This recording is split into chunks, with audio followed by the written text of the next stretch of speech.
Hello everyone, this is Ninja Girl Sakura here, back with another Yashahime Princess Hat Demon review. This past weekend we got Season 2, Episode 7, Takechiyo's Request. And, brief overall thoughts? It was a pretty good episode. It progressed the story some. It wasn't filler at all, even though last week's was technically filler, that episode was still good. But you know what I mean. This one is progressing the story, and from what I can tell, it seems like our girls are each going to be going off on their own individual adventures for a little while, which should be fun and interesting, and will hopefully lead to some good character development on top of it. But we'll see. We have to wait and see, but hopefully, because that'd be very nice, especially in Towa's case, but we'll see. But yeah. Let's go over what happened, shall we? So, the episode begins with Towa and Setsuna in this rocky area, playing their instruments, Setsuna on her violin, Towa on her flute, which can become her sword. And yeah, they are then approached by these rock fiends who want to kill them because if they can kill the daughters of Sesshomaru, they'll be acknowledged as great demons, and yeah. That, of course, causes Towa and Setsuna to go on the offensive. And the fight goes pretty well. That is, until one of the rock fiends corners Towa and tries to self-destruct and kill her. Thankfully, some point, Towa had learned to conjure a barrier, and that is enough to shield her from the rock fiend's blast and survive it. Much to Setsuna's relief. But yeah, that happened because Towa refused to back down and run away, which comes back later. So, yeah. But, yeah, Towa nearly got herself killed. Not a surprise there, really.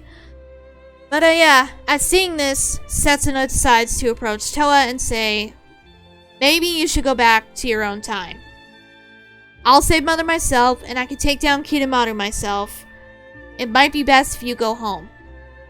And Towa's like, what?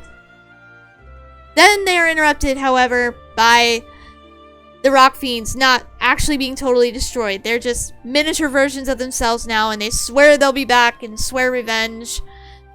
Yeah. And they leave Towa and Setsuna alone. So, yeah. Then, the scene switches to Takechiyo, who gets a letter. And he realizes he needs to get some help for something. Then, the scene switches to Moroha, who is out on a bounty. She's in disguise, and she's talking to these, I guess you could call them stone mask demons? I'm not sure what you would call them. They're not like No Mask from the original. Remember that one episode? The Ancient No Mask? It's not like that. They're like in the wall of this cave. And they start talking about Kagome and what a powerful priestess she was and how they're afraid of her spiritual power because it will be enough to purify them and kill them. And they bring up Inuyasha as well.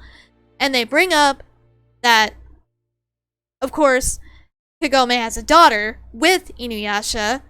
And, of course, Moroha is still in disguise. She's listening to all this. But she gets frustrated and drops the charade and is like, oh, come on, I don't have that kind of spiritual power. And that causes them, the stone face mask demons, whatever you want to call them, to freak out and run away because they are scared of Moroha's purification abilities. And that, of course, makes Moroha upset because she was hoping to claim this bounty because she is only one Ryo away from paying off Jubei and being free. So, yeah. Of course, moroha doesn't get her bounty. Which is sad. And she even says, you know, Mom and Dad have been getting this whole thing getting paid off. They're making it harder for me. Because she's trying to balance doing both things. Finding her parents and getting free from Jubei and paying off the debt. So, yeah. And, yeah, it's just hard for her to focus on both things. She wants to save her family, but she also needs to pay off Jubei. So, yeah, she's trying to get information on where her parents are, how to get to them, more so how to get to them, and yeah, just trying to get bounties on top of it all to get Jubei paid off. Luckily for her, though, Takechiyo approaches her and decides that he is going to hire her because he needs help. So, moroha agrees because he agrees to pay her the exact amount that she's going to need to pay off Jubei. Although I have a feeling, with the way the writers are, that they are not going to let moroha have this bounty paid off ever. I don't know why they won't, because I don't find the gag funny anymore. I think moroha deserves to be free of it, and I think she deserves to focus on saving her family and, yeah, just being happy, you know? She's had a hard life. Her parents adored her, but they were taken away from her. And, yeah, she's had it rough ever since, and I think she deserves the chance to finally be happy with her mother and father, who obviously adore her. So, yeah, I'm hoping they won't do it, but I have a feeling they are, because you can never let moroha have her bounty. Whatever. We'll see. I'll hope that it doesn't happen that way. But yeah, because it seems like it will work out, moroha agrees to help Takechiyo. So, yeah. The scene then switches to Riku and Rion, and they are at Zero's lair. And Riku just basically wants Rion to go and talk to Zero and, you know, kind of find out what she's up to, what she plans to do. So yeah, and Rion's a little reluctant at first because she's like, it's been a while since I've seen my aunt. I don't know how she's going to react. But nonetheless, she does go. And although Zero is not inside her little house, she's able to talk to her through like a mirror. Zero's actually out in the forest, but I guess through the rainbow pearls, which of course she has all of them. Just a reminder. Yeah.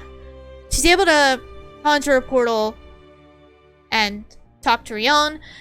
And yeah, they discuss everything that's happened, how Towa and Setsuna freed her and all that. And how her father needs to be taken down. And Rion asks, would you be willing to help take my father down? Would you be willing to kill him if need be? Because at the moment she's thinking that's what's going to have to be done. Because her father is going down a wrong path and does need to be stopped. So yeah, and Zero's like, well, I've already severed my ties with him, but you know, since this is a request from my niece, I think I can oblige. And that does make Rion happy that she'll be willing to help.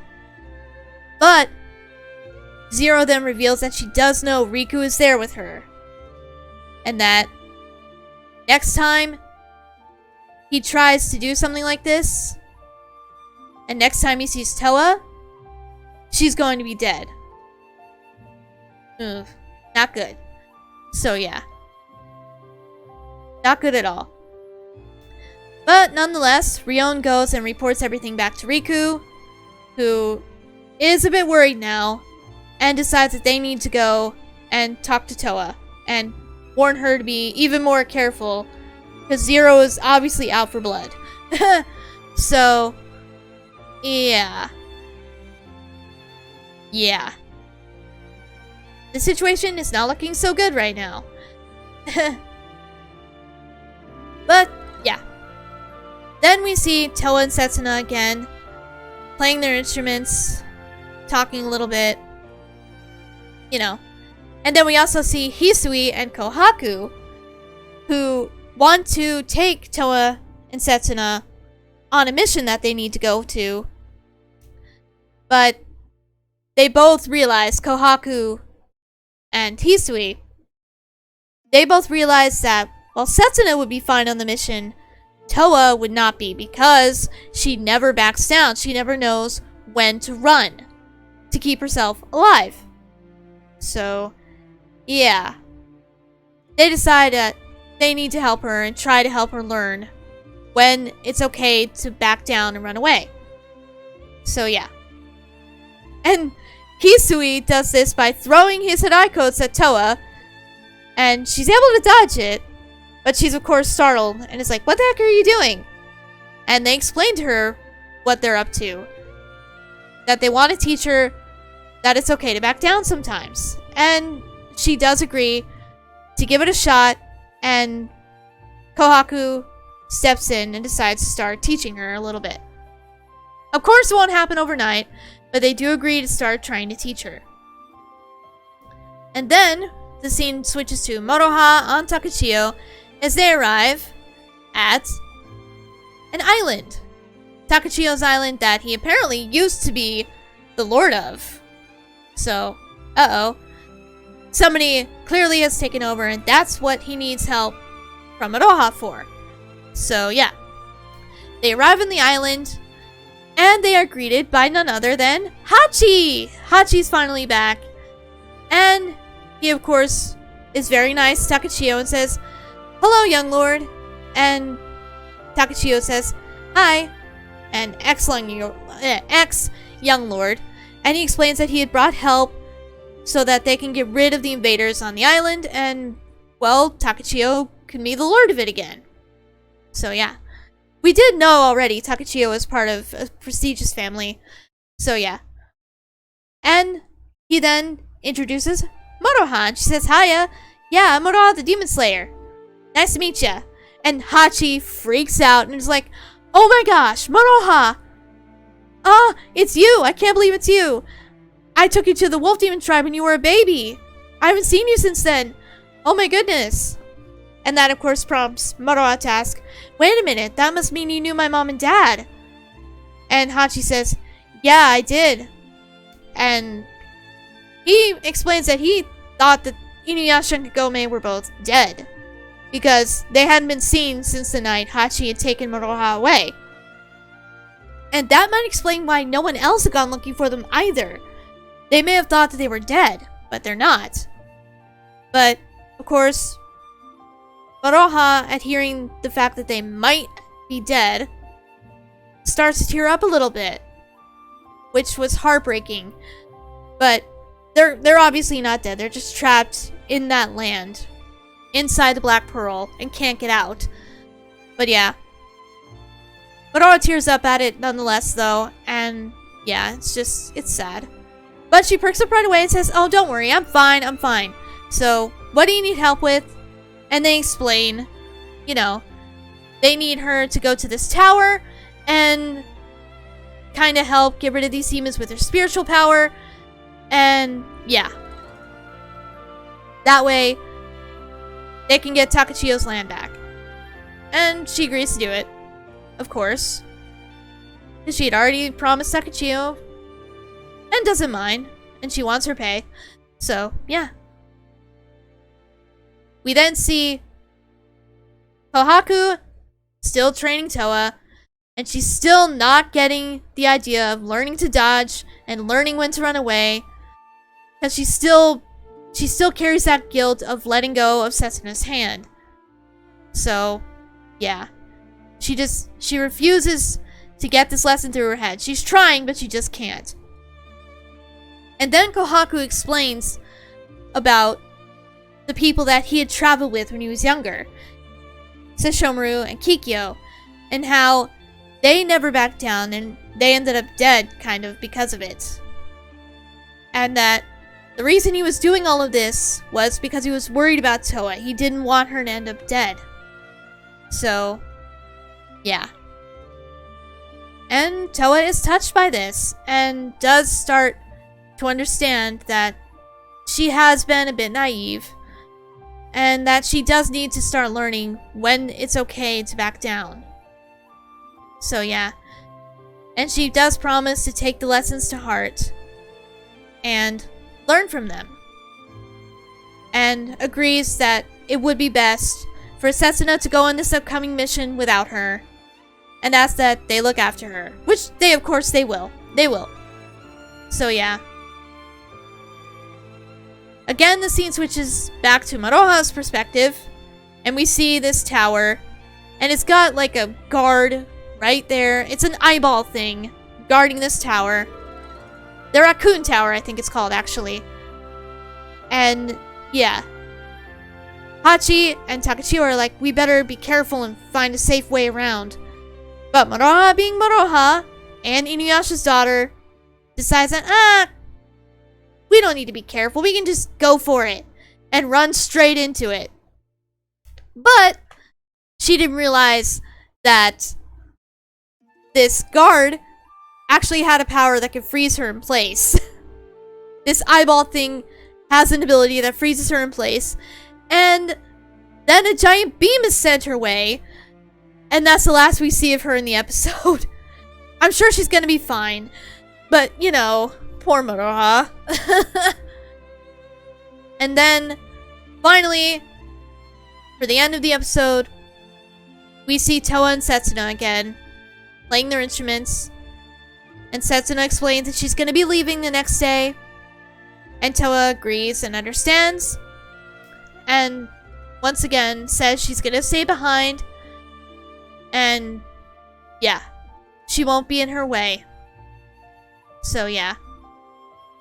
Then they're once again approached by the rock fiends. They'd said they would come back, and they bring an even bigger one with them, forcing the girls to fight again. And Towa once again realizes that she really is naive and that she has to learn when it's okay to back off, when it's okay to let go and run away sometimes. And she's able to defeat the Rock Fiend with her Azure Dragon Wave, or Soryuha. And yeah, that's kind of where the episode ends, with all the girls going off in their separate ways. We do, however, see that Riku and Rion had finally arrived, and they talk about Towa and saying that Towa isn't really a protector, she's someone that needs to be protected. So, yeah. There you go. And that is where the episode ends. Setsuna is going to go on this mission with Hisui and Kohaku without Towa. We don't know what Towa is going to be doing yet.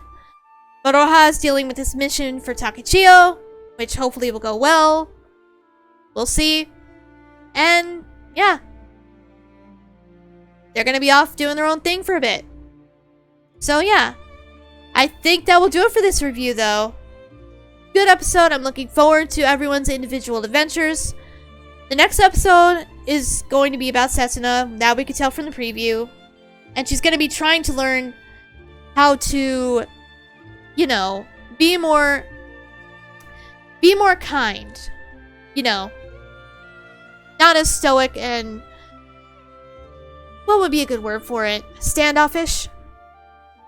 To not be as emotionally distant, you know. So that should be interesting. But yeah, that will do it for this review. I hope you guys enjoyed. If you did, leave a like, share it around if you want. If you want to follow me on Twitter or support the channel on Patreon, both links will be down in the description below. And yeah, until Season 2, Episode 8, I will see you guys later.